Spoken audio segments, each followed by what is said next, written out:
आज सब्जी में क्या पकाएंगे? हाँ, आज सब्जी में क्या पकाएंगे? अरे यार सब्जी तो खरीदी नहीं है। अच्छा, फिर पैसे दे, मैं लेके आऊं। यार पैसा भी नहीं है, देखता हूँ। अरे 5 रुपए पड़े हुए हैं, ये ले, एक प्याज लेकर आप मारेंगे मुक्का और आज का काम बन जाएगा। ठीक है।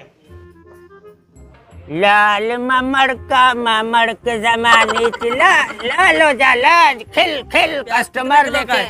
हाँ भाई, प्याज कितने किलो है? प्याज भाई बड़ा सुंदर है, ये 150 रुपए किलो है। कितना चाहिए? 5 के दे दो। सुबह सुबह बोनी भी इस तरह हो रहा है, अल्लाह खैर करे। देख,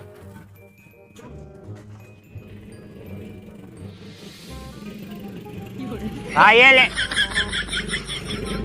लाल ममड़ के जमाने चिल्ला। ओए